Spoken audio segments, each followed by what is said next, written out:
Today is Tuesday, June the 25th, and we look at FinViz and we see advancers were behind decliners by 2-1. Low volume. Markets were in a decline all day long. What moved the markets most was the Fed chair, who talked about the independence of the Fed from political influence, but didn't say anything about lowering rates and didn't give the market what they wanted to hear about lowered rates in July. So the market decided it would pull back. That's what I heard. We started the day with a 4-day decline in momentum in the oscillator. We will end up tomorrow starting at neutral, pretty close to one side or the other, or right on neutral. And if we look at previous trends and we go from overbought, we pass right through the neutral more times than not. In fact, pretty much all the time. Here's one case where we didn't, but usually we do. But what is positive about the market? Well, let's look at the S&P. This is a head and shoulders pattern, an inverse head and shoulders pattern here. There's a shoulder, left shoulder. There's the head, upside down. There's the right shoulder. Draw a line from the candles that form the neck. It could have been the red one, could have been the green one. If we take the green one, we stopped and we got a little bit of a bounce right off of the trend line. Technicals say we could bounce off of this tomorrow, but my gut says we won't. Apple lost the cloud. The Chiku span got support on the 50 simple moving average. I rolled my short 200 calls into this week's 195 calls to be really, really protected.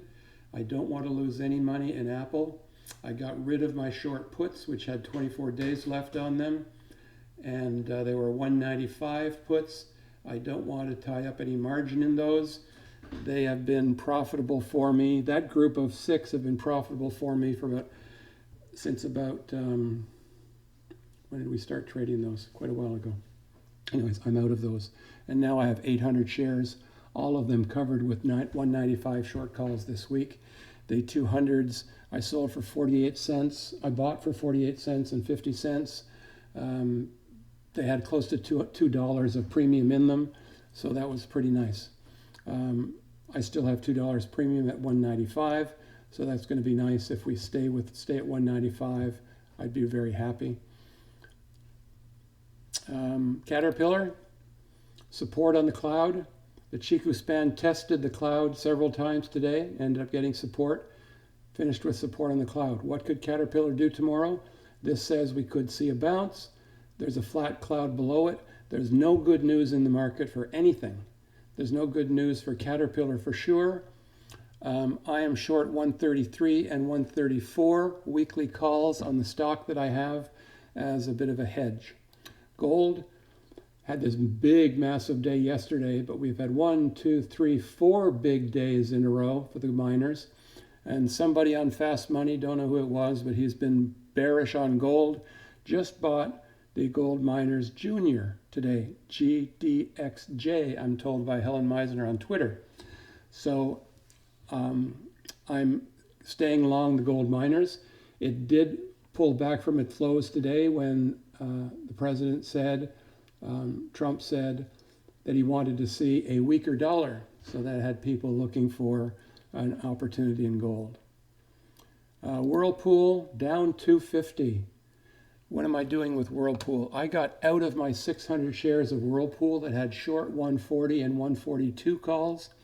I said I would lose no more than $500. I lost $550. But the previous 3 or 4 weeks with WHR were positive. So I'm glad that I made the trade that I did when it made this move up. But now this trend line concerns me. This is the second tip of the trend line, the third, the fourth, the fifth, sixth. I'm going to wait till the stock bounces off of the cloud before I buy again. I think we can get rid of that line. And WDC, which goes ex-dividend Thursday, meaning tomorrow is the last day to buy WDC with the 50-cent dividend. We'll probably see it go down tomorrow. Some people would rather sell it at this price than wait a month and a half for the 50-cent dividend. But again, there's no good news for the chip makers anywhere in sight. The 50 is up above here. So I will probably on Thursday throw on some short calls on top of my stock as further hedge. We talked about WHR.